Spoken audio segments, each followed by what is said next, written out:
Good evening, everyone. Since we have quorum, we'll get the meeting started. Just a couple of things before we get into the actual meeting. First of all, this evening, after Councillor Chernyshenko or Member Chernyshenko introduces the report, what I'm going to do is walk through the entire agenda in terms of looking for items either carried on consent and or being held for presentation or Q&As. And once that's done, then we will come back to our first item that is held. This is the way normally standing committees of council participate in terms of the agenda clearing. So that's the route that I'm going to start following as of this evening. If you do have a difficult time to, follow that process, stop me and I can explain at that point, what the procedure is going to be on that particular item. Having said that, I'll turn the floor over to Councillor Chernyshenko to introduce the report's motion. Thank you. Be it resolved, the Chair of the Board of Health verbal report, the Medical Officer of Health verbal report, Building a Healthier Ottawa, Ottawa Public Health Strategic Plan 2015 to 2018.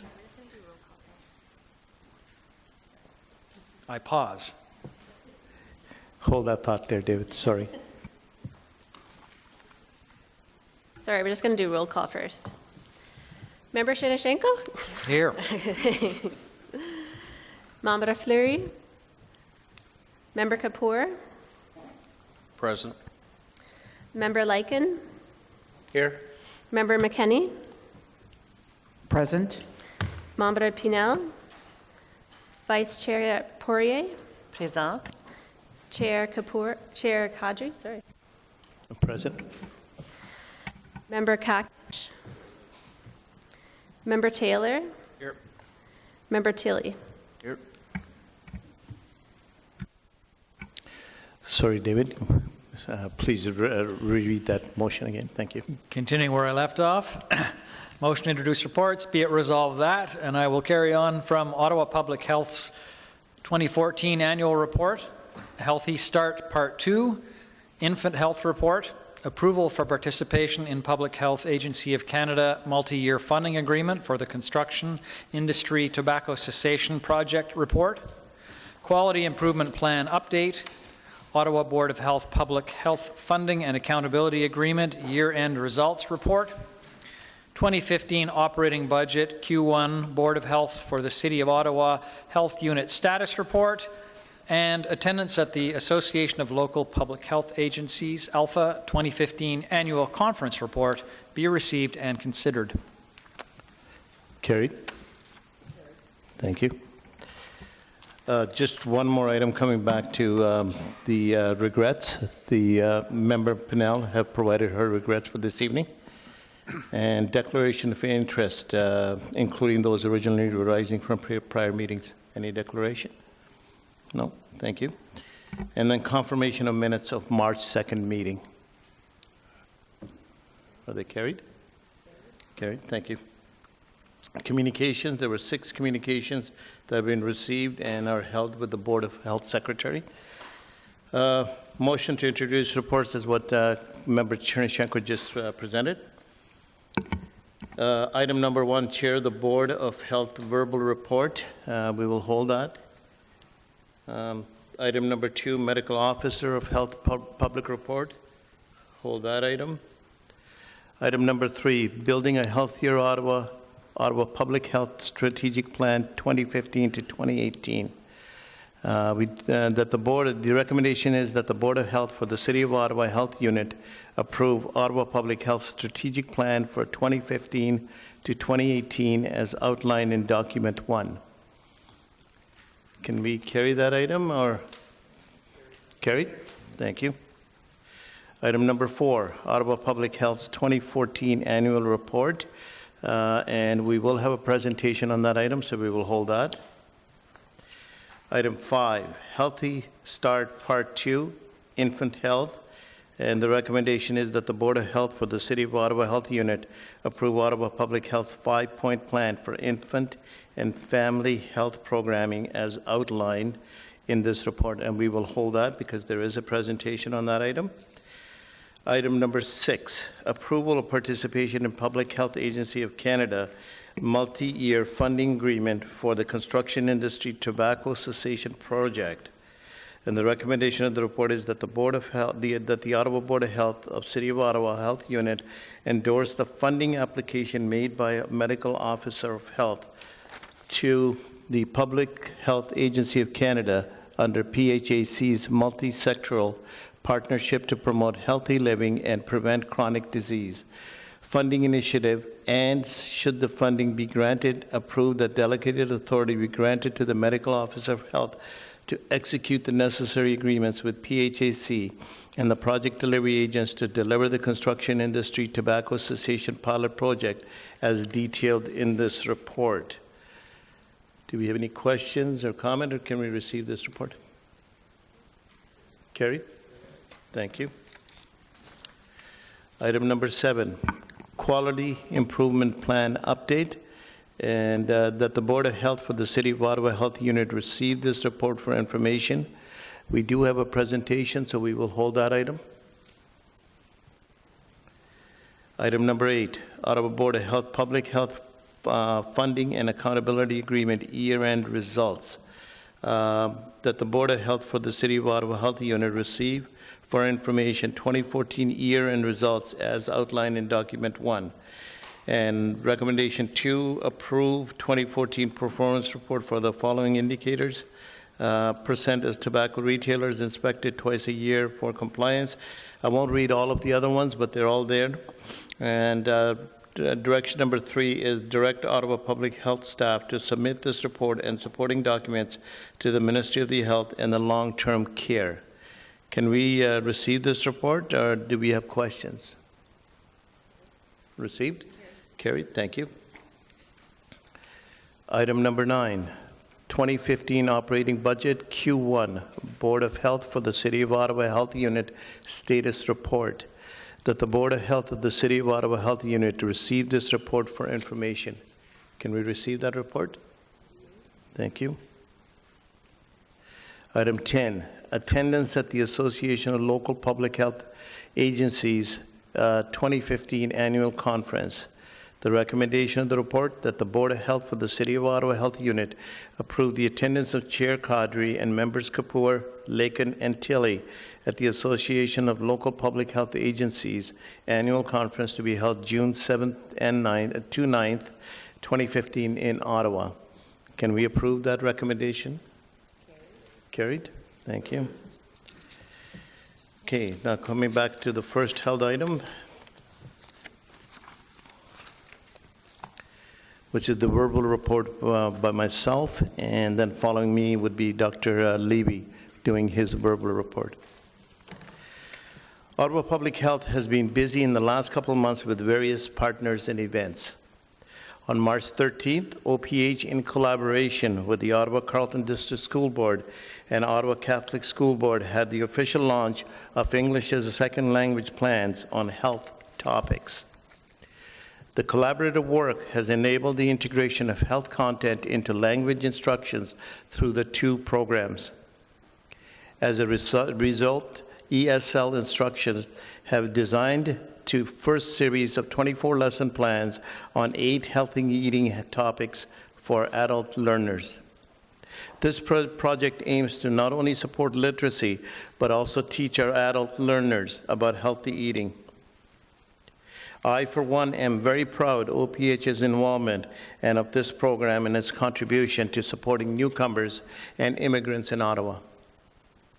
On March 30th, I had the privilege of speaking at a well-attended event hosted by OPH in conjunction with the Ottawa Bullying Prevention Coalition and the Western Ottawa Community Health Center. Bullying, what can parents do? Let's talk about it. The event brought together key partners, including mental health experts, researchers, and school boards and police representatives, with the goal of building a more supportive and safe community for all those impacted by bullying. These are just 2 examples of the many community partnerships that OPH supports. At this time, I'm very pleased, as Chair of the Board of Health, to share with you the Board's 2015 to 2018 strategic plan. The strategic plan continues along the path set out in the first strategic plan launched in 2011. It's positioned Ottawa public health sector to continue focused efforts in responding to Ottawa's emerging public health challenges.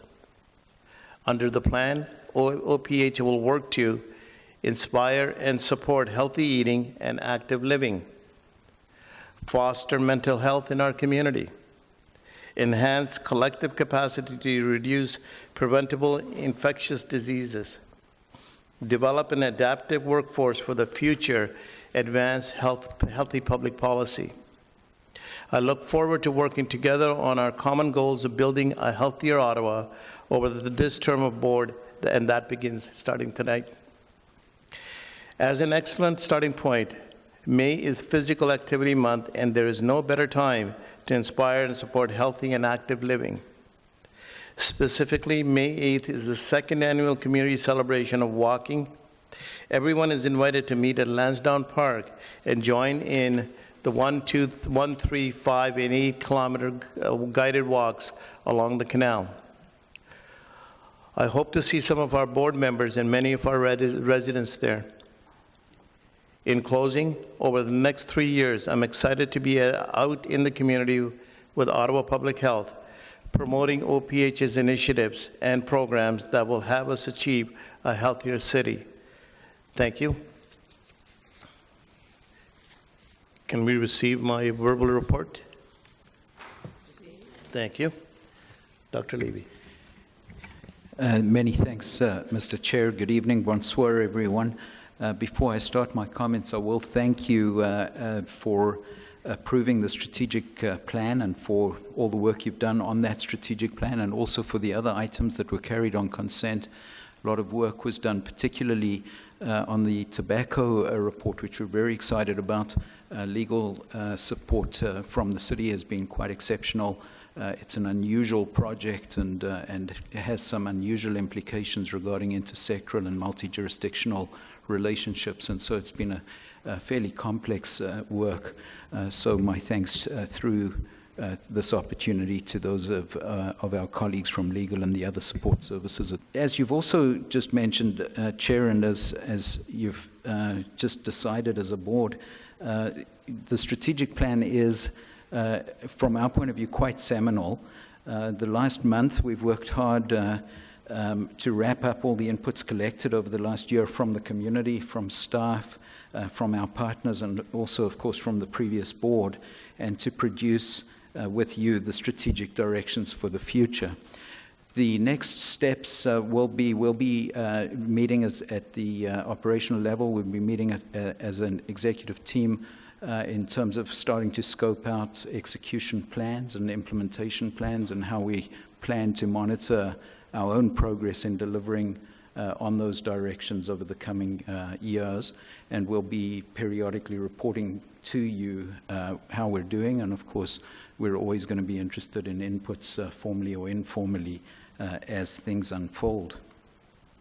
From a programmatic perspective, since we last met, moving from winter into spring, we also have started to shift some of the operations that are more seasonal in nature. Of course, the obvious example is our work on influenza in the community and on outbreaks in long-term care centers and retirement homes. We've spent a fair bit of time talking about this at previous meetings. Pretty much late October, early November through to the middle of April is what we think of as flu season in the Northern Hemisphere, and as institutional outbreak season. That's when we tend to see a spike, and indeed this year, as is typical, our highest numbers were around Christmas, New Year period, both of flu in the community, but also institutional outbreaks of respiratory viruses.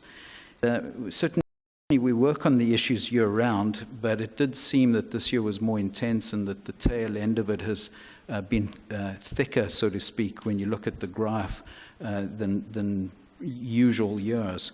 So that does have an impact on resourcing. Fortunately, it looks like we're starting to see the number of respiratory outbreaks in long-term care settings come down now. We've had just a handful in the last few weeks, but I think 4 in the last week. So the numbers are still significant enough to be impacting residents as well as our resources.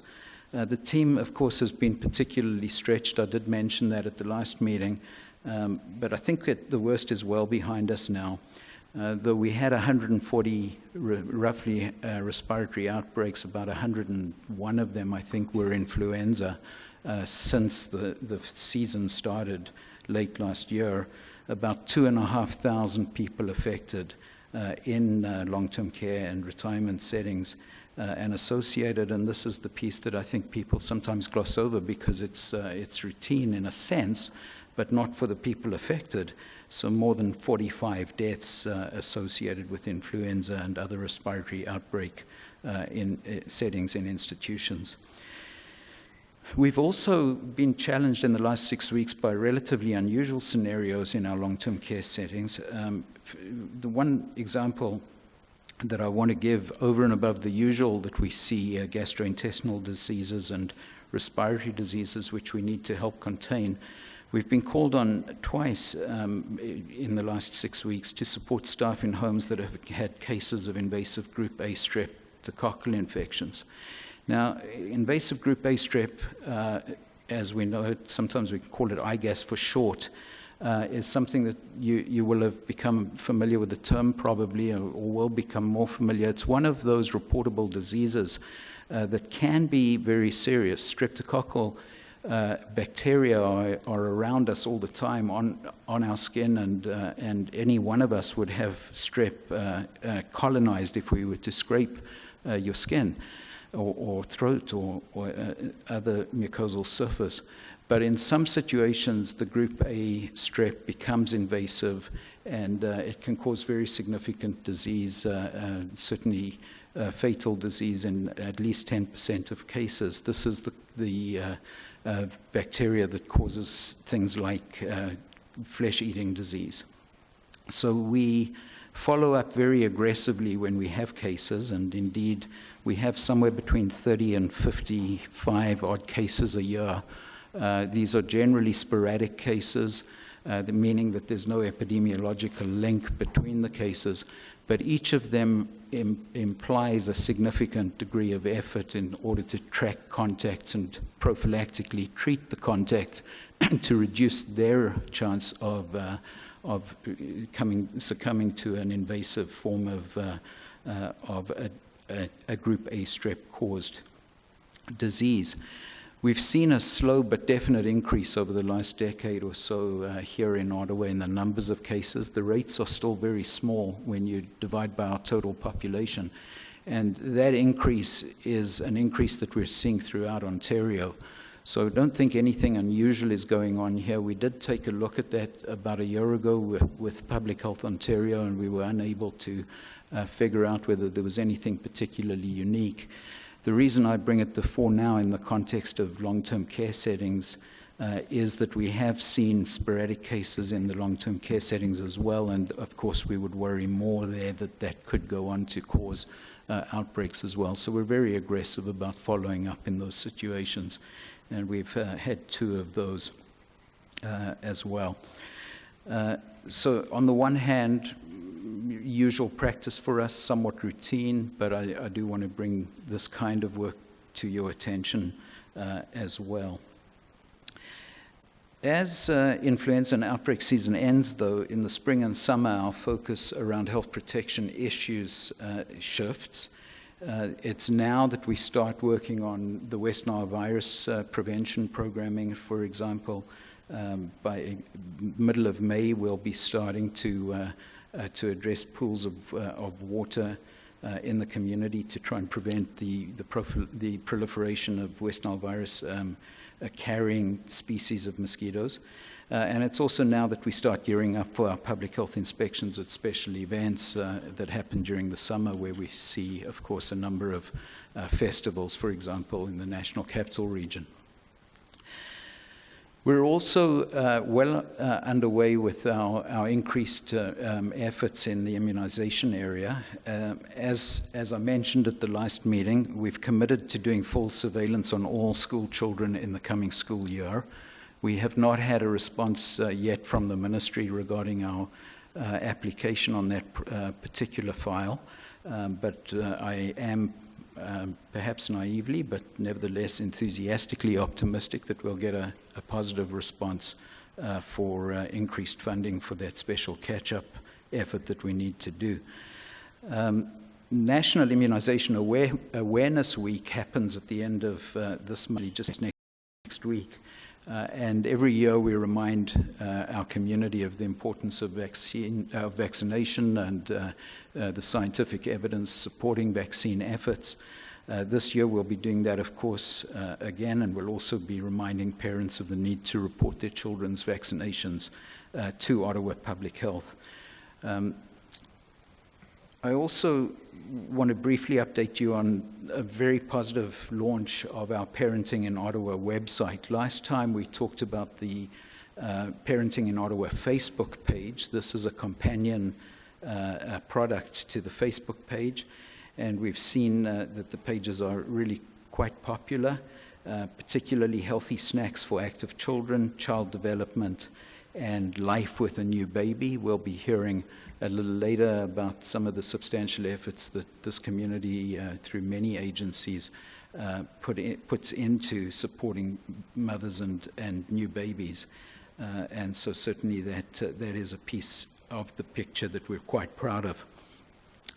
Just as I end my comments, I do want to acknowledge and actually use the opportunity to celebrate two of our teams and to promote and to use this opportunity also to promote health, because we're in the middle of Oral Health Month. April is Oral Health Month. It's a few other things, but that's the one that we focused on this year, and we do every year.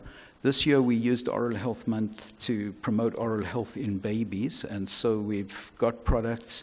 Nancy Kennedy is here. Nancy leads the dental team and has some wonderful information packages which have been distributed again within the community to include fact sheets, which include fact sheets about signs of early childhood tooth decay. So I think we get good pickup on that, and we have, fortunately, reasonably good overall oral health in this community, which almost certainly is also a result of decisions made and fully supported by me and previous boards of health and our dental officer of health around water fluoridation. Oral Health Month, of course, also is an opportunity to celebrate the dedication and commitment of the dental team. That staff has dental assistants, receptionists, clerks, dental hygienists, and dentists. And I'm specially mentioning them because later I'm going to be mentioning a number of other teams that made it into our annual report last year. But the dental team is a major contributor as well. And talking about contributors to the effort, our volunteers are sometimes an under-celebrated component of the effort. Just last week, we participated in the celebration of the National Volunteer Week. We have about 300 volunteers, very dedicated people, contribute several thousand hours of volunteer time every year to help us deliver programs and services. Breastfeeding Buddies is one of our flagships, but the volunteers help with a number of other areas, including doing client satisfaction surveys for us, helping a lot with physical activity programming for seniors, and supporting new parents at the Baby Express and breastfeeding support drop-ins. So an opportunity really to celebrate that. That is something that I anticipate we'll be trying to grow in the future, and certainly will help offset some of the challenges that we anticipate having in the future in terms of our reach in the community. So that concludes my verbal report. That's all I wanted to say tonight, but I'm more than happy, as always, to answer questions or take any questions about anything that I haven't said as well. Thank you very much, Dr. Levy. Any questions for the doctor? All right, can we receive doctor's verbal report? Thank you. Moving on to item number 4, which is the 2014 annual report. And Dr. Levy, the floor is back yours. So thank you very much, Mr. Chair. And usually we try and break the monotony of my voice by something else. So I apologize for you having received the report, the other report that was to come in between. I did want to take a couple of minutes to share with you some highlights from the annual report. I know you will have read it, but every year we try and do two things through our annual report. We try and share appropriate information with the community regarding how the money is used, where it comes from, and what sorts of touch points we achieve in the community. So it is an accountability report, but it's also an opportunity for us to promote certain themes. And 2014, although the report is an annual report, it's also the culmination of the last strategic plan and the last Boards of Health multi-year efforts in their strategic plan. And certainly there was a report on the strategic plan 2011 to 2014 that was shared with the last Board of Health. But we really wanted to take the opportunity to celebrate the members of our team in having made that strategic plan what it was. It came alive. It was very successful, we thought, and our previous board thought that as well. And certainly there's a nice symmetry with the direction you've given us, that the next round needs to focus some attention on investing in our staff and on helping our team become ever more adaptable and contribute ever greater.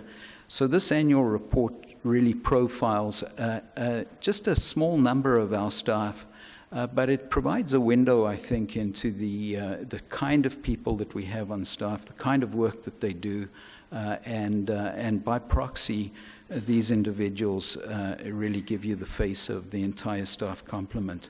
As you'll recall, we have about 650 odd people associated with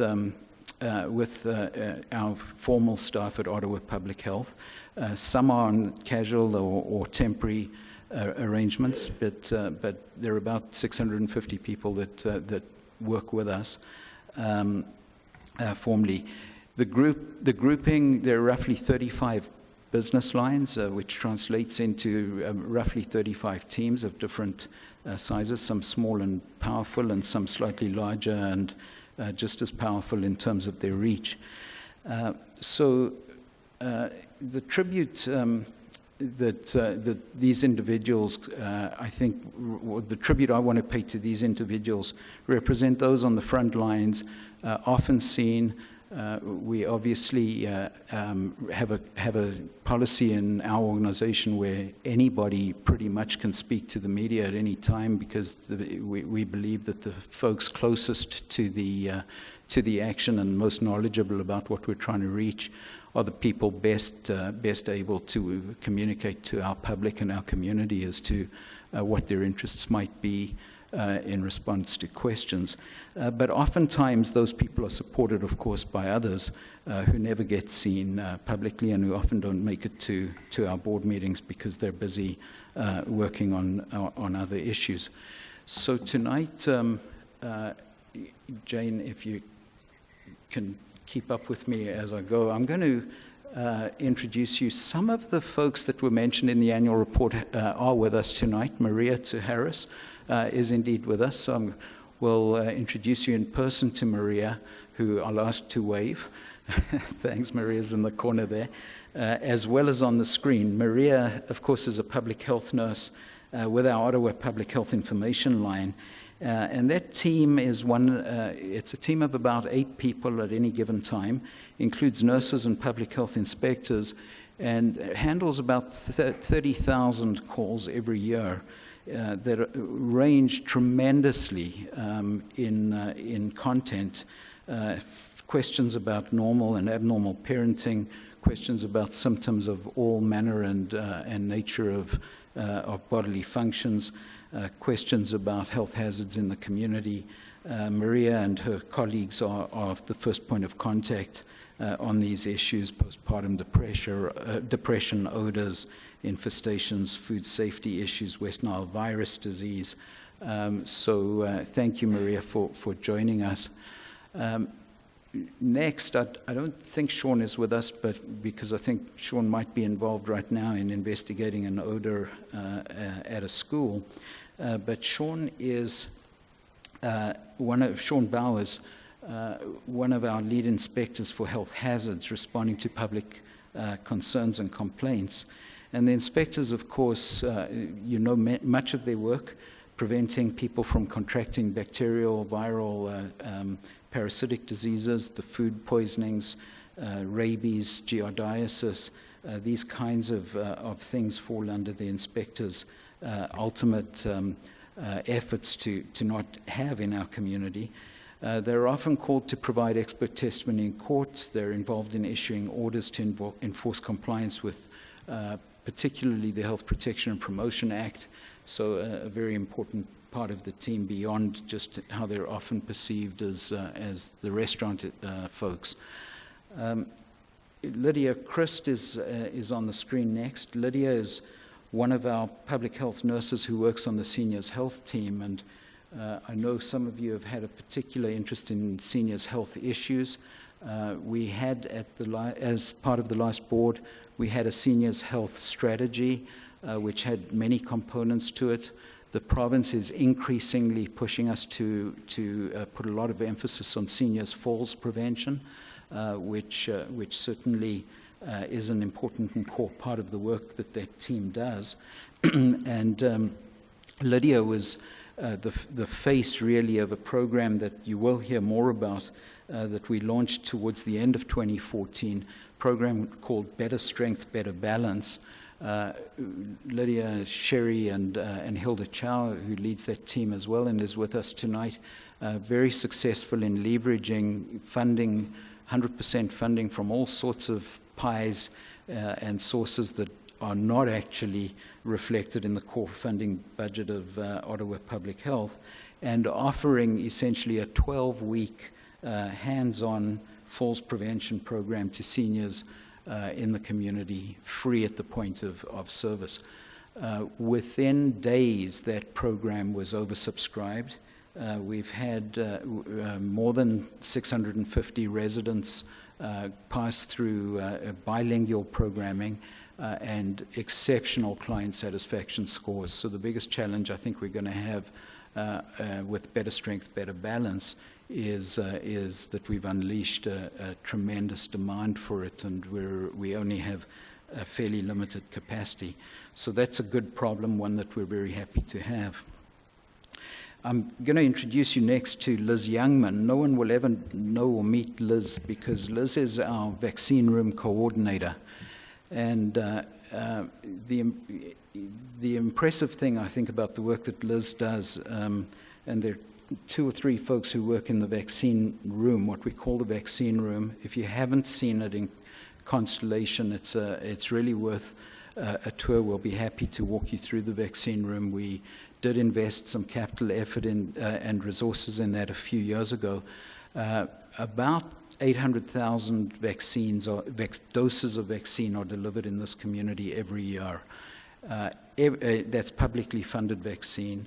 It's about $25 million of pharmaceutical product. Every single one of those passes through Liz's hands. It's a very significant logistical and operational effort. It involves ensuring that the vaccine is properly distributed to physicians, pharmacies, other vaccine providers in a way that is safe and where the inventory is properly managed. And of course, the cold chain, the notion of the vaccine always being at the right temperature is critically important as well. The vaccine team does about 1,000 inspections every year on fridges in alternative, what we call alternate vaccine providers' offices. They're alternate because they're not us. We deliver about roughly probably 40 or 50,000 of the 800,000. The other 750-odd thousand vaccines are delivered by physicians, pharmacists in the community. So we're probably the alternate providers. But since we're the sole supplier, so to speak, that's how we define it. Kate Todd is with us tonight. Kate in person as well as on the screen.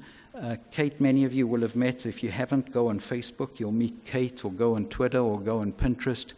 Kate is the bridge at the Health Information Coordination Team, one of the people who work with nurses, inspectors, nutritionists, epidemiologists to answer questions in real time from the community. And in this picture, she's working with one of our communicable disease nurses, Erin Cully, answering questions in real time from parents in a school situation where there was a concern about an infectious disease situation. There are just two more I want to introduce you to tonight. Dominique Kane. We don't often see presentations at the board from our Sexual Health Centre at Clarence Street. The Sexual Health Centre, very busy operation, sees many thousands of clients every year. Andrew Hendricks is our lead manager there. Andrew's always with us, but it's Dominique that and her team that is working right on the front lines with people who have concerns around sexual health issues, often sexually transmitted illnesses, infections. I didn't want to make that slip, so forgive me. Sexually transmitted infections. And Dominique is one of the nurses who works as a case manager. So when people have a diagnosed infection, we do contact tracing, we do follow-up of people that they've been in touch with. She's a member of the team that helps when we have outbreaks in long-term care settings, but their work then gets backlogged, and so they really do amazing work at the Sexual Health Centre on Clarence. And lastly, Lindsay Whitmore is usually with us. I don't think I saw Lindsay tonight, but Lindsay is often with us in person. I suspect she may well be busy today. She's one of our epidemiologists, and Lindsay's work focuses on communicable diseases. So she tracks patterns and causes of health events in Ottawa.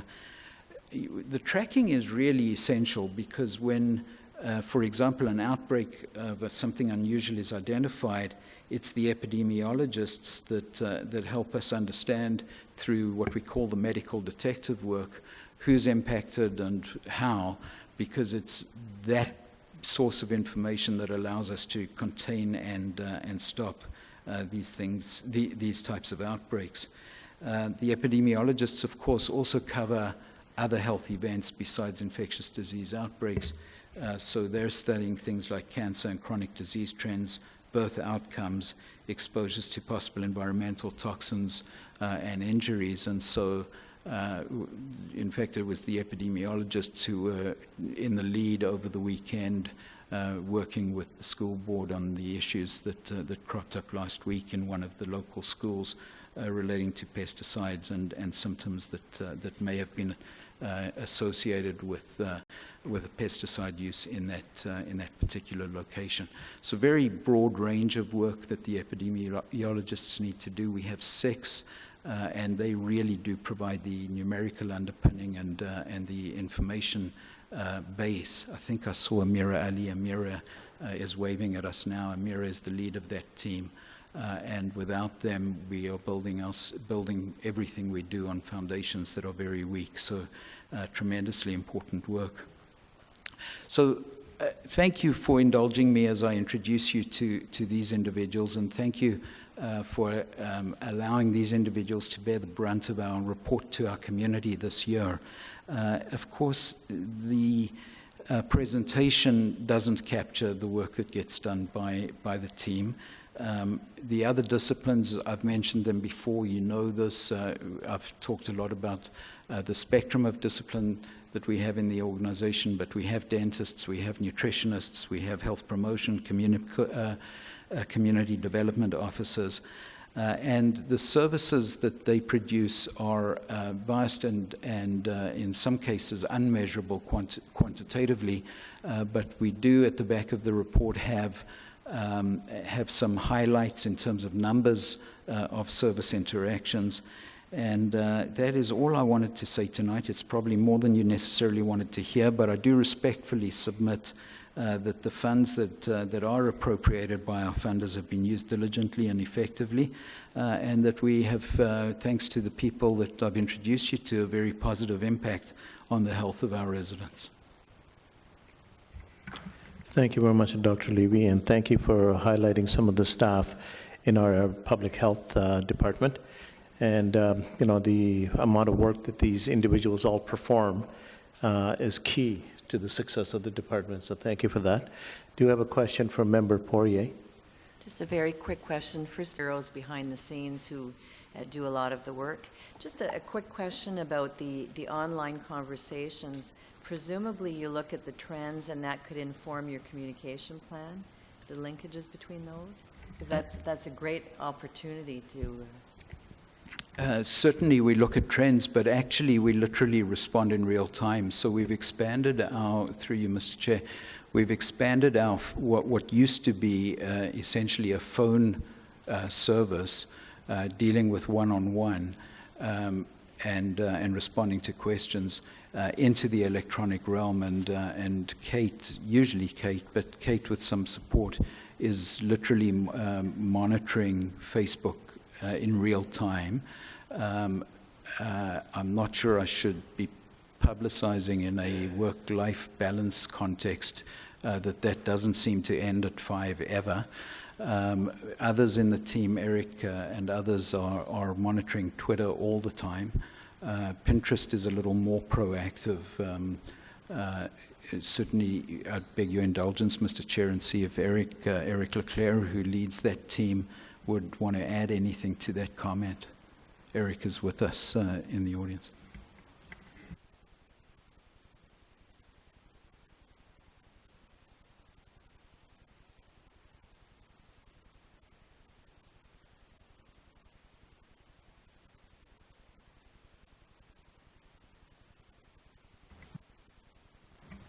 Any other questions? No? Can we receive this report? See? Oh, sorry, we got two technical amendments from Councillor Chernishenko on this report. Thank you. This shouldn't stand in the way of receiving the report, but there are two amendments to be made to some facts. You have them in front of you, so perhaps it's not necessary to read them out in their entirety. So I am moving that we make these corrections to item 1, where there is a reference to the number of households served by the Market Mobile grocery bus, and another reference to the number of volunteers and volunteer hours that OPH receives to deliver its programs and services. Thank you, Councillor. Are these amendments carried? Carried. Is the report carried as amended? Carried. Thank you. Item number 5, Healthy Start Part 2, Infants Health. The recommendation that the Board of Health for the City of Ottawa Health Unit approve Ottawa Public Health's 5-point plan for infant and family health programming as outlined in this report. So I'll invite Sherry Negro to do a presentation on this report.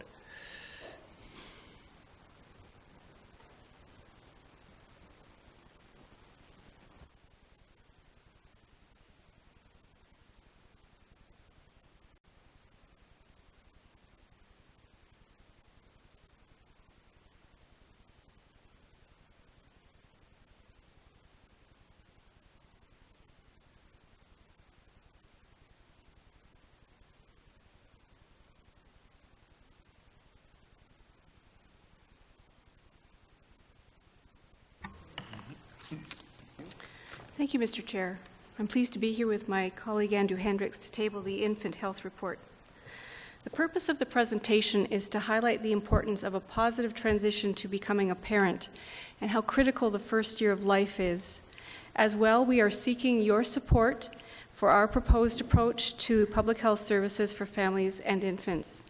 This, as mentioned, is the second in a series of 4 reports looking at early child development, prenatally to elementary school.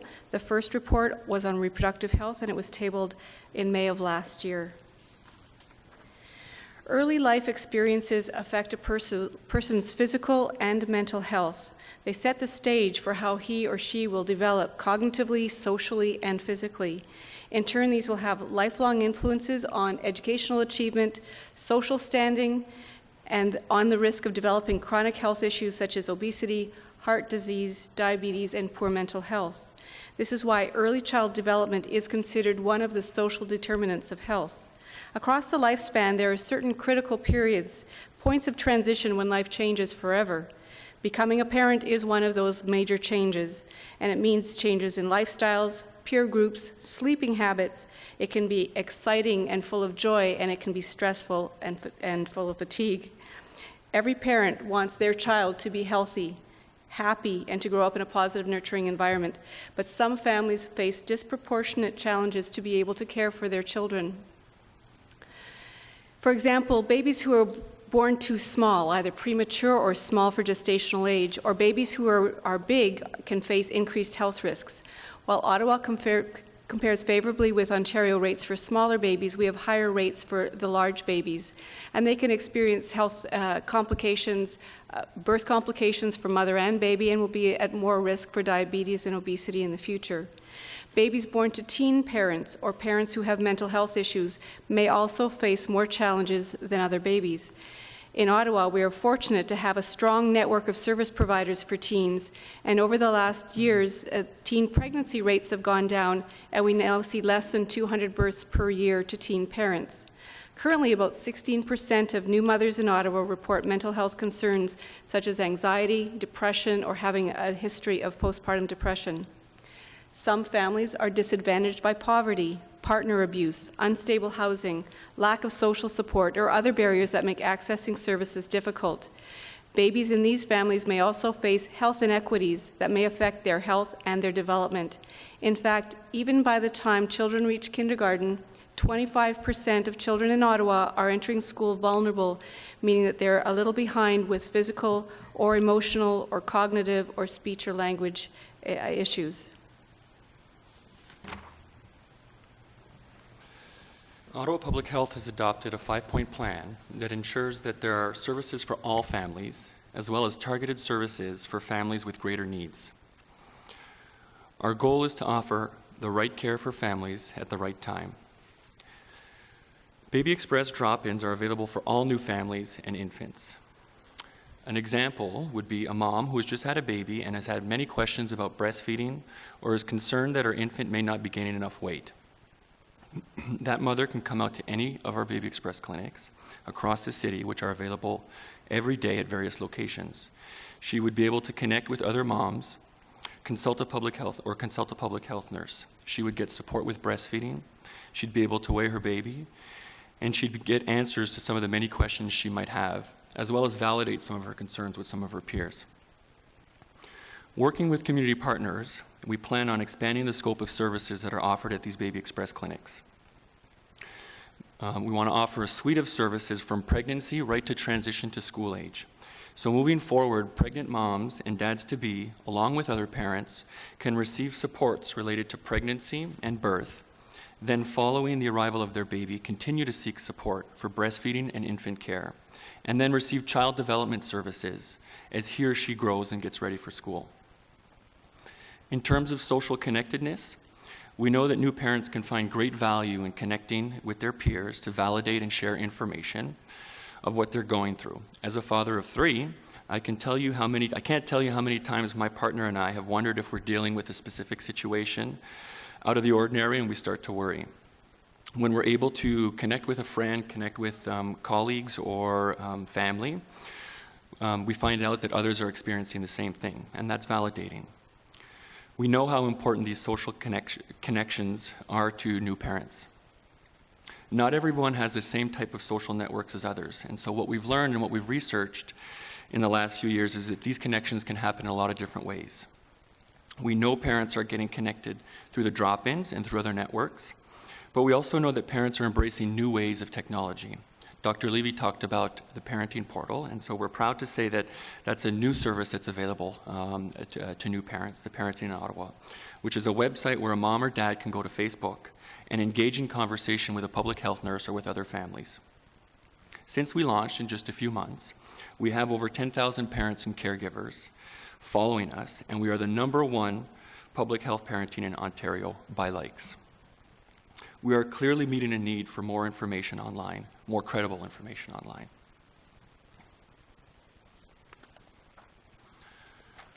Ottawa Public Health has also taken a leadership role in achieving baby-friendly initiative in 2013, a baby-friendly initiative designation in 2013.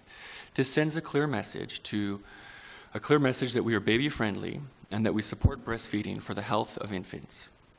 So if a mother comes into any of our buildings, any of our facilities, they know that they can get support from staff and they can breastfeed here comfortably. Moving forward, we want to help our partners also achieve BFI designation by sharing our resources, our tools, and training materials with them. We want our communities to be baby-friendly, and we want to make it easier for families and for moms to make informed decisions about their feeding practices. We know that breastfeeding can also encourage attachment between mothers and babies, which leads me to the fourth point of our action plan. Rapid brain development occurs in the first year of a child's life, and these early life experiences can have a really profound effect on the brain development itself and how a child securely interacts with their environment. Promoting infant mental health and attachment is critical. I'll give you an example. How often have you been at a grocery store and you've seen a baby crying, screaming, fussing, and you see the parent or caregiver rushing or struggling to handle the situation? That happened to me this weekend. And it feels like this happens to me all the time, actually. I know that my child's not trying to embarrass me, but the child's in distress, and they're trying to get me to respond to some of their cues. How I handle these types of situations on a regular basis makes a difference to that child. And all these responses to these cues can have an impact on the mental health of the child's development over time. The work that we're doing with parents aims to help children regulate their emotions, explore their environment with confidence, and develop positive social behaviors. Attachment also fosters cognitive and emotional development, which is essential for infants to become healthy toddlers and later preschoolers who are ready for schools. We're going to continue to work with the Ottawa Child and Youth Initiative, Growing Up Great, to raise awareness of the importance of early child mental health. This initiative will engage local leaders to become champions and spread the message through their communities. I've talked a little bit about some of the services that are available to all new families, but we also know that some families require additional supports to help ensure healthy outcomes for both parents and infants. 90% of postpartum women are screened following the birth of their babies. Approximately 60% of these women identify as having greater needs and greater support from our Healthy Babies, Healthy Children program. The top challenges that these mothers are facing relate to complications from labor and delivery, previous loss, depression, anxiety, mental illness, or any other concerns that may have been identified with hospital staff or midwives. This program provides client-centric care whereby Healthy Babies, Healthy Children nurse will go into the client's home to provide specialized nursing care on a wide range of challenges, such as breastfeeding support, mental health counseling and referrals, family violence, addictions, and infant development. These are just a few of the examples. These are supports that we feel that are best provided in person through a home visit. Nurses can also refer to any agencies where there's specialized supports that are required, such as speech and language, hearing, vision, and other infant development concerns. We're also proud that we're one of the only health units in our HBHC program that has a social worker to support families that are facing even greater challenges. These can be challenges with unstable housing, immigration or settlement concerns, help with employment, education, or financial challenges.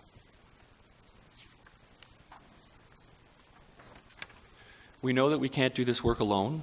We can't achieve this plan without working closely with our community partners. We are proud and confident of the work that we do with community partners to support families as they transition to parenthood. And we know that collectively we can enhance the health of Ottawa's infants and families. Before introducing a guest, we do have a guest speaker here with us today. Sherry and myself would be glad to take any questions.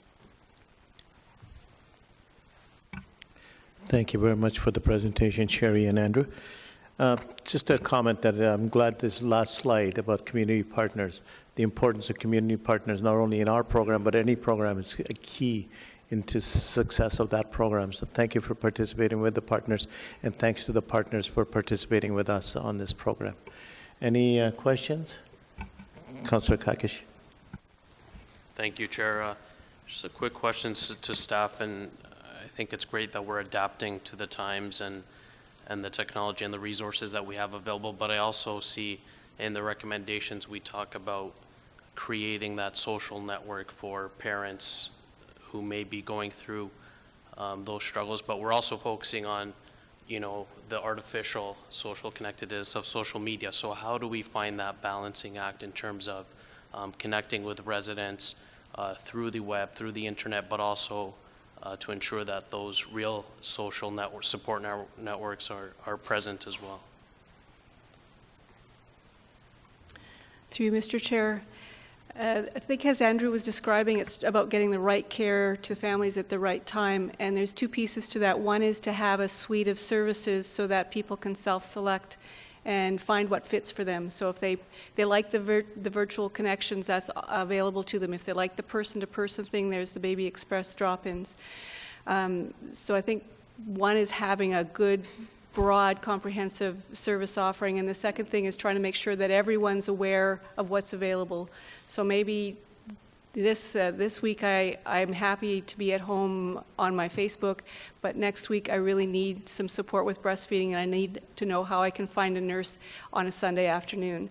So it's around being able to raise people's awareness of what the options are so that they can they'll be able to access them. And that's part of I think that's part of the complement.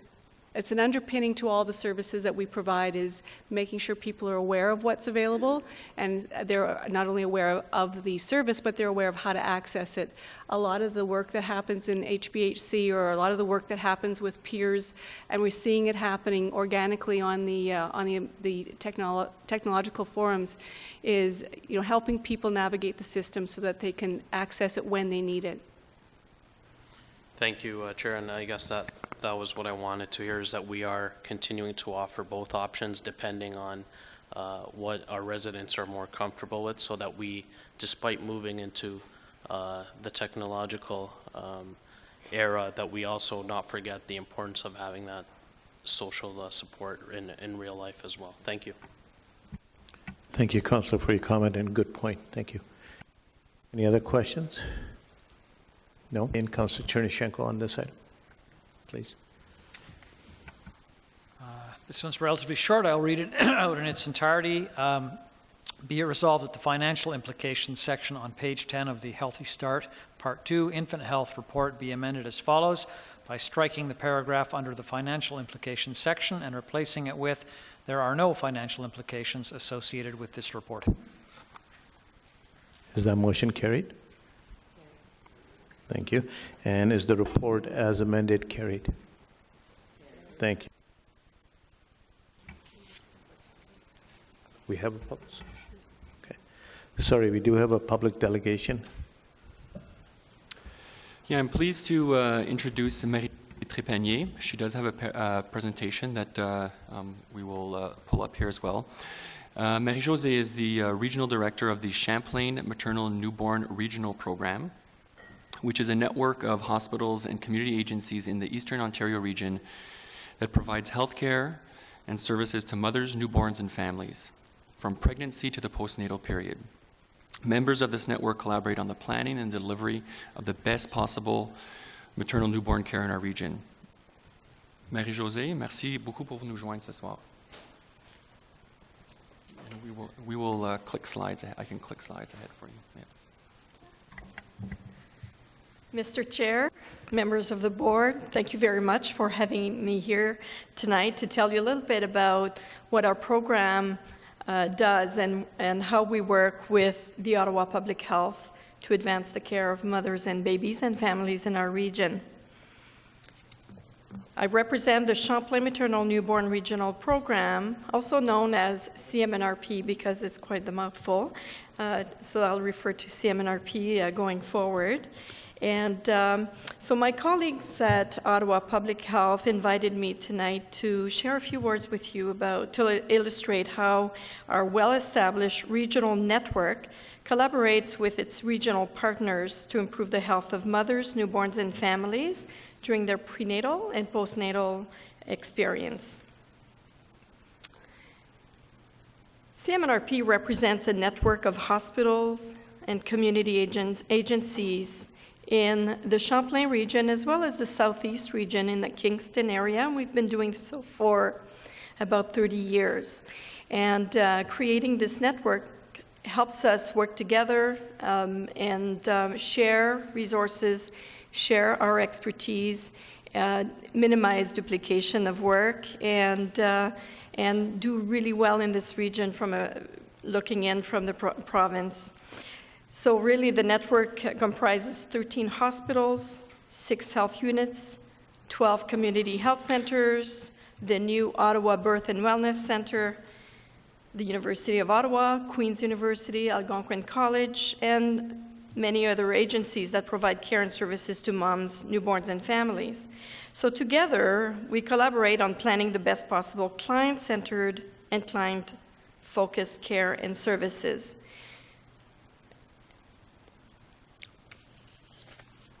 So over the last few months, CMNRP has been in the process of finalizing our own strategic plan for the next 3 years. And we've done a very wide environmental scan across the region and across the province to really identify the future trends in the care and services to moms and babies. We wanted to be sure we would address those very important trends and priorities. At the center of our strategic planning discussions were the women and the families voicing their opinions about their needs, preferences, and suggestions to improve the perinatal health care system. We're very proud to have a regional family advisory committee that helps us ensure that we are taking into consideration their needs and their requirements for the care they're receiving. And in fact, this committee is co-chaired by a member of the Ottawa Public Health Unit.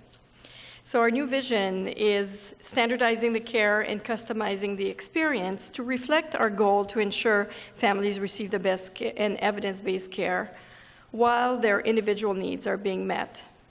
So here, I'm very excited and very pleased to let you know that the 5-point plan that you've just heard about is very much in line with our own strategic plan and where we're heading for our region. So I'll briefly tell you a little bit about our 4 directions.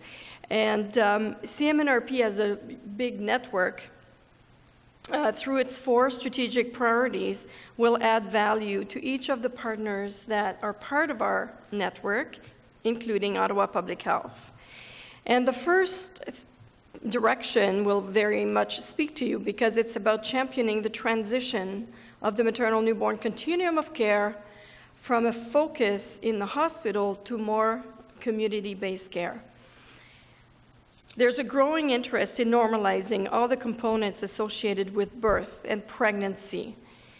And this will require somewhat of a shift over time from taking the care that's normally provided in the hospital, and that is still essential, but all the focus that goes into hospital care to expanding the care that is provided in the community, from the teaching that we give to moms in preparation for birth, but also in preparation for parenting. So OPH's plans to expand supports to families through their Baby Express drop-ins and social media connection are very much in line with this trend and can be showcased as excellent examples for other communities in our bigger region. In addition, the Healthy Babies, Healthy Children home visiting program ensures that those families that require additional support receive it. We're planning on doing a care pathway for women in this community to make sure that we identify all the resources and all of the programs that are available. Our second direction is about focusing on quality and performance by closely tracking and monitoring data around the key priorities. Breastfeeding being one of those very important priorities. OPH should be very proud to be one of only 3 organizations in our region that have successfully been designated as baby-friendly. So CMNRP is pleased to work with OPH on initiatives that improve breastfeeding rates in our city, to protect, promote, and support breastfeeding with a vision that breastfeeding becomes the natural norm for infant feeding in the region, in the province, and in the country.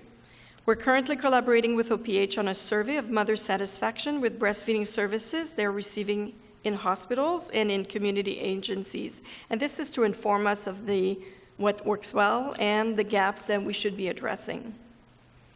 Our last 2 priorities are about fostering knowledge to action, a term to talk about the interprofessional education that CMNRP and its team offers to its partner organizations so that they adopt best practices in maternal newborn care, and we ensure that those programs meet the needs of community agencies such as OPH. Lastly, CMNRP will create a structured partner engagement plan to increase its relevance to our partners' individual needs and to give a voice to the value of a regional network such as ours and what it brings to the partners in the entire region. So I'd like to thank you for having me, and I'd be pleased to answer any question you might have. Madame Trepanier, merci pour votre présentation ce soir. And thank you for all the work that you've done with your group along with our partnership. So thank you for all of that. Any questions for Madame Trepanier? Thank you again for coming. Thank you. Now, I must apologize for that presentation. I wasn't paying attention to my written notes, so I missed the presenters, so sorry about that. Coming back to the report, can we receive the report? Carried. Thank you.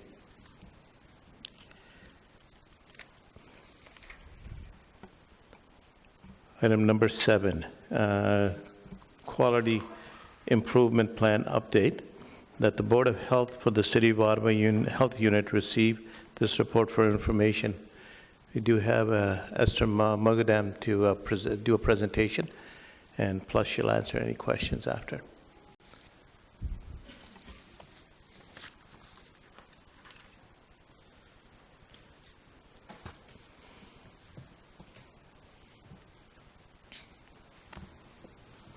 Good evening, Mr. Chair and members of the board. I'd like to just, before I begin, just take a moment to introduce you to Marie-Claude. Marie-Claude Thibault is quite an extraordinary coordinator of the quality improvement initiatives that we've been conducting over the past year and going forward. So I've asked her to be here with me this evening. And we are very pleased to be able to share with you an update to our quality improvement plan. I do have a brief presentation that speaks to some elements of the report before you this evening, such as our quality journey, some of the drivers of our quality plan, some of the progress that we've made to date, and then next steps for 2015. In the report, you will see a quality improvement definition that we have adopted, and it does reflect what quality means to us, namely improvement changes that achieve equity and improve the health of the community. Quality has really always been a part of what we do. It's a fundamental principle that underpins our programs and services. There are 3 main drivers that took us to where we are today. Firstly is the quality improvement trends and some of the research that is showing promising results for public health outcomes, such as breastfeeding rates, reducing medication errors, improving employee work conditions, and even reducing operating costs. We've also conducted our own organizational self-assessment to identify gaps related to quality and client safety, particularly in the clinics that we run across the city. In addition, the Ontario Public Health Organizational Standards and the Public Health Funding Accountability Agreements, at a very broad level, reference the need for internal policy direction on quality. And as well, like other parts of the health sector, we do anticipate that in the near future, public health boards will be required to publicly report out on quality improvement plans. So we're really proud to be at the front end of the quality curve for public health, where we are establishing a culture of quality, and we're bringing together elements of compliance, client safety, quality of service, and employee health and well-being that will contribute to improved community health and equity. So these are the 10 dimensions of quality that really form the bones of the quality improvement plan. I'll just maybe highlight, this is in the report before you, but I'd like to highlight a couple of elements. So on the top, and just give some life to them. So on the top is top left corner, for example, would be safety. And what this means to us is the introduction of safer vaccine techniques and training on new vaccines and ensuring that clinics are held in safe environments. Along the bottom, client-centered services is first and foremost, which reflects our focus on client satisfaction, and also looking at the extent to which client expectations are being met, as well as ensuring the protection of health information, personal health information. You'll also see that includes a dimension on work life, which would include workforce health and safety and well-being. And then also next to that is important to us as well as the continuity of services, where we're working with communities and providing linking residents to community support. In terms of progress to date, the report does highlight how we have progressed over the course of the last year. Organizationally, the work on client safety enhancements have included new monitoring processes where we analyze all our adverse events. We now have a hand hygiene program, and we have improved equipment maintenance in our clinics. With respect to the ethics framework, while we have a well-established research ethics board, we have developed an ethical decision-making tool that's designed to help staff think through some of those difficult clinical situations and issues. With respect to work life, we've received in 2014 certification from the Ministry of Labour for the implementation of a multi-site joint health and safety committee that really for the first time includes addressing safety issues for frontline staff out in the community. At the program and service level, we've been proactive in pursuing program improvements to achieve our performance targets related to the Public Health Funding and Accountability Agreement. And so where we've had instances of missed targets, we've undertaken a review and made corrective action and improvements going forward. At the administrative level, in 2014, we established a Quality and Safety Council, and that includes membership from across the organization at all levels of the organization and across all disciplines in the organization. This is a group that meets quarterly, and you're welcome to attend any of those meetings. Another achievement this past year was receiving an Accreditation Primer Award, and this really helped us to determine how we're doing and progressing in our objectives related to work life, working with communities, and client safety. The report highlighted many accomplishments that we're really proud of, and also some areas that we need to work on, and those areas are part of our 2015 plan going forward. And the full report is available through the board secretary, should you like to go through the recommendations and the full results.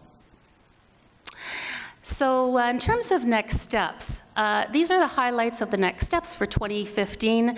Our goal is to further enhance infection prevention and control and client safety, which more specifically we'll be looking at client identification procedures in clinics, consent policies, and policies for the reprocessing of medical devices.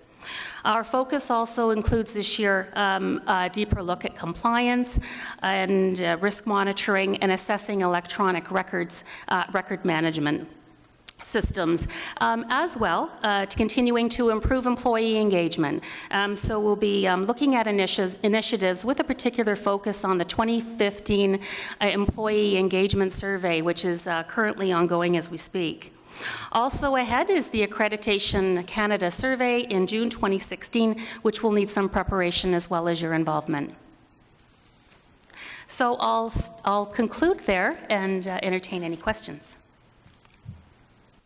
Thank you very much, both, for your presentation. Any questions? Member Poirier? Yes, Mr. Chair. Just a quick question about Accreditation Canada, because I know it's not for the faint of heart. Is this a requirement of the province, or is it's a voluntary thing that we engage in? Accreditation is not a requirement under the standards. We have seen it as a way to help us assess areas of safety. I think that's where we've seen the best benefits. We started with the primer evaluation, and then we'll be looking at a fulsome evaluation in June 2016. Through you, Mr. Chair, I'll add to that. Thank you. About 1/3 of public health units historically have sought accreditation. Accreditation Canada, being the sort of the preeminent accreditation entity, never used to accredit health units. They've developed a public health accreditation approach over the last 2 or 3 years. We're the one of only 3 health departments in Ontario that has sought Accreditation Canada accreditation, but I think we're at the front end of that wave. Our focus has been at the management level. The way we've approached it is from 2 points of view. One is the sense that it is not really defensible for an organization, a health organization in Canada today, not to seek some kind of peer review as part of its quality plan. And so even though it's voluntary, we want to pursue something.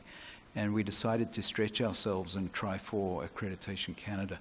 We think, and believe we discussed this at a previous board meeting, the Accreditation Canada option is, we believe, a good bang for the buck in the sense that the fees amount to about $40,000, I believe. Esther, please remind me, but about $40,000 over 3 years. So it's a relatively small part of, very small fraction of our overall budget. But the nice thing about the Accreditation Canada process is it's a built-in ongoing quality improvement process. You're right, it's not for the faint of heart. It can be burdensome. It will include surveys of, from a governance point of view, of all the board members.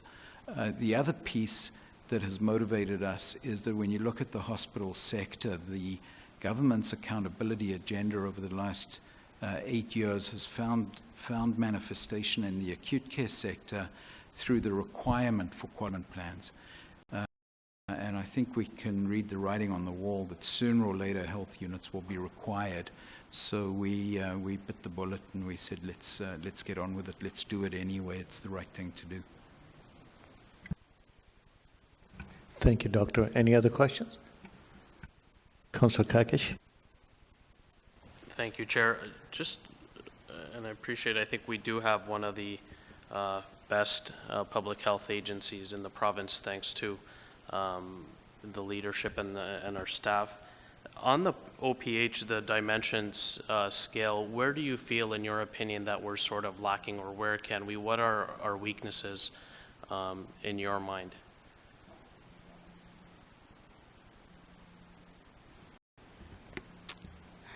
Through the chair, thank you for that question. At this point in time, The feedback from the Accreditation Canada surveyors would suggest that safety was one area that was worth for us to pursue. There were some efforts that they suggested that relate to a lot of our space challenges that we have in clinics. They were able to share some best practices with us around how to separate out laboratory specimens from equipment.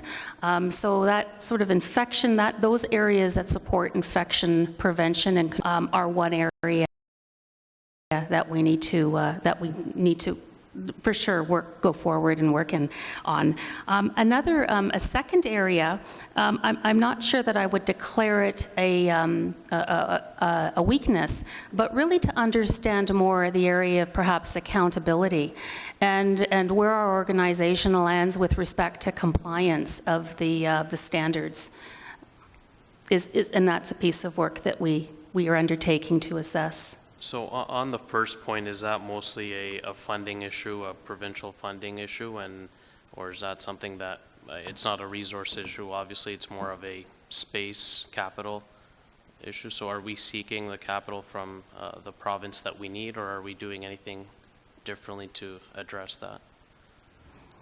So through the chair, what we're doing is we are working within really the limits of the space that we have. We're looking at best practices that the Accreditation Canada have shared with us with organizations that have some similar constraints to what we have. I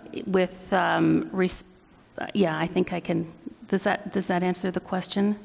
Well, I guess I just want to make sure that we are addressing where we lack, right, and whether that means. Yeah, so. Yes. Sorry, there is one other area that I can't believe didn't come to me, but that is the area of electronic record management. That was an area that we do fall short on. Applications, safety of our clients in terms of continuity of service. I know that, I won't belabor it, I know that we've spoken to some of the challenges we have with both the existing end-of-life technology and the lack of electronic electronic record management systems.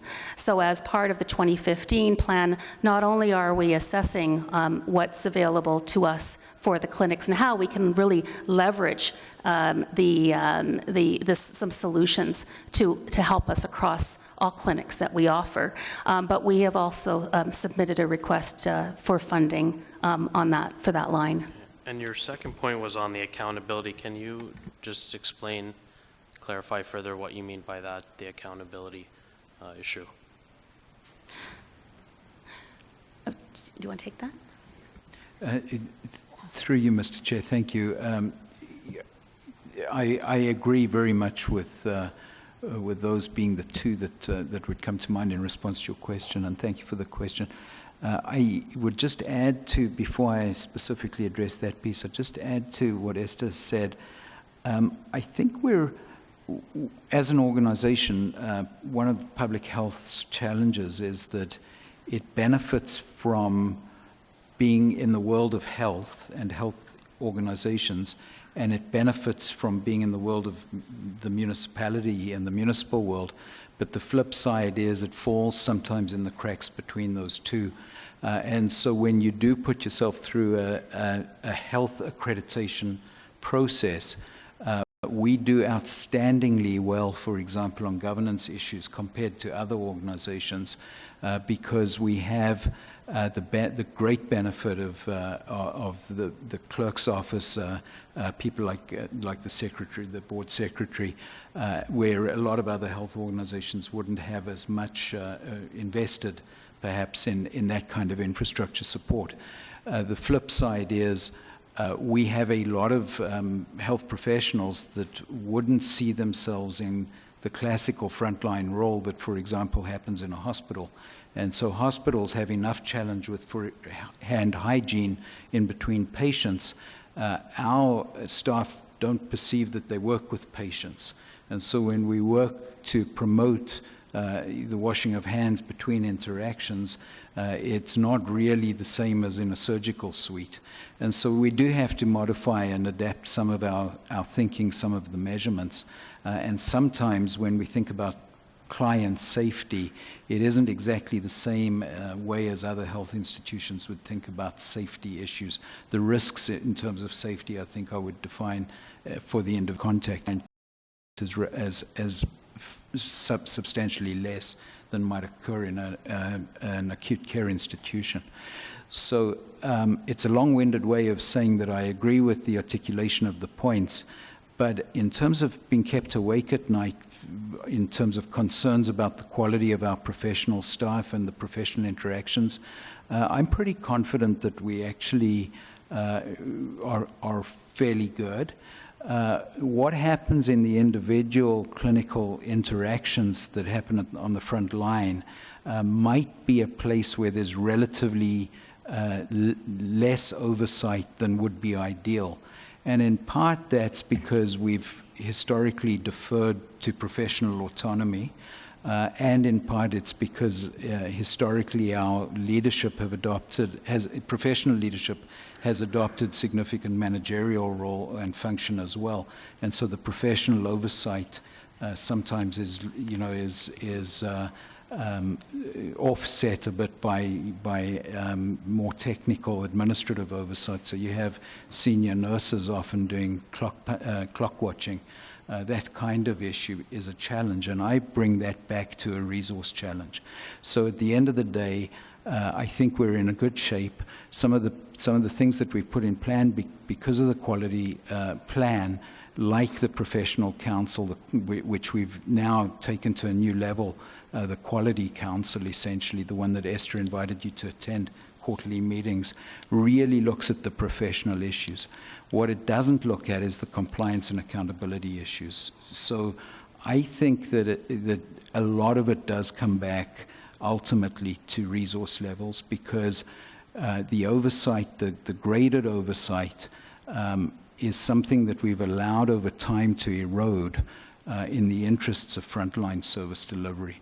And we're now needing to put back in place in a context where there is not new money being appropriated, some of the professional oversight, but also the compliance monitoring and the risk management monitoring. And we're a little behind the 8 ball on that. It is resource-based. We've allowed our professional leadership, I think, to be spread a little too thin. And I think that's where a lot of the challenge is, and that's where we're going to have to put our efforts. So doing that without new resources is going to be challenging, and we have done the advocacy, but it's hard enough doing advocacy with our funders just on service delivery issues, let alone on leadership and management infrastructure.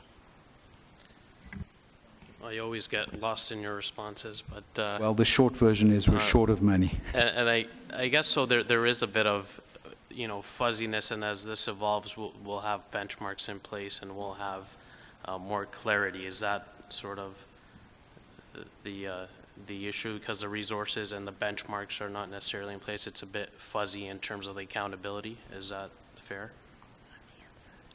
Through you, Mr. Chair, I would love to be able to commit to being able to break it down that neatly, but what we will be doing is increasingly bringing to your attention areas where I think we cannot possibly achieve perfection. The requirements of the provincial legislation and the Ontario Public Health Standards exceed, at the end of the day, the capacity for the organization to deliver. The quantitative measures cannot be applied across the full spectrum. And so there are judgment calls in terms of where the compliance requirements can be bent and where they cannot.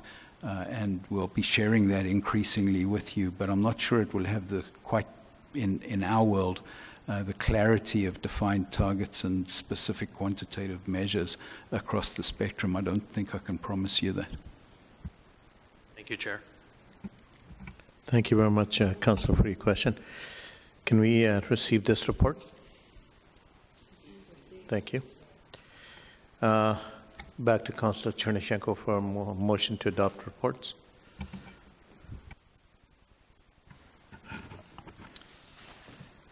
Be it resolved that the Chair of the Board of Health verbal report, the Medical Officer of Health verbal report, Building a Healthier Ottawa, Ottawa Public Health Strategic Plan 2015 to 2018, Ottawa Public Health's 2014 Annual Report, Healthy Start Part 2, Infant Health Report, approval for participation in Public Health Agency of Canada multi-year funding agreement for the Construction Industry Tobacco Cessation Project Report, Quality Improvement Plan Update, Ottawa Board of Health Public Health Funding and Accountability Agreement Year-End Results Report, 2015 Operating Budgets Q1 Board of Health for the City of Ottawa Health Unit Status Report, and attendance at the Association of Local Public Health Agencies 2015 Annual Conference Report be received and adopted.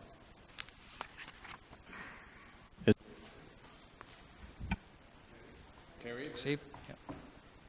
Thank you. Motion of which notices have been given previously. We don't have any that I'm aware of. Motions requiring suspension of rules for procedure, none. Notice of motion for consideration at subsequent meeting. Anybody have any notice of motion? No. Thank you. Information previously distributed, it's on vaccine preventable disease standards compliance, and that's part of the package. Mr. Chair, just a point of order on, I have a bit of an announcement regarding our last council. When would it be appropriate to make it? We could take that under other business coming up. Thank you. Not a problem. Thank you.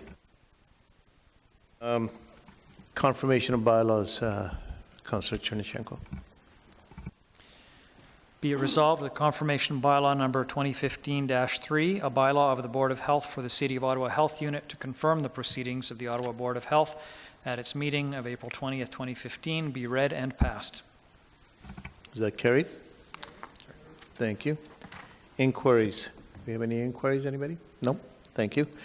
Other business, Councillor.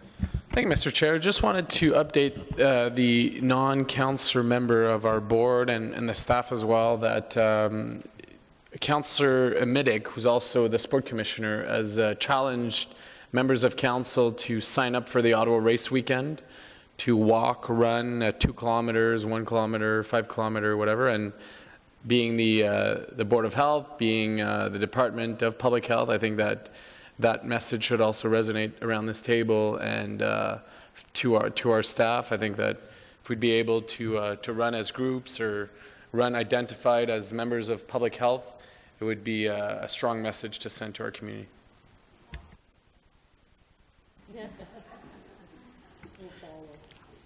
I will drive the marathon, but I will make the T-shirts.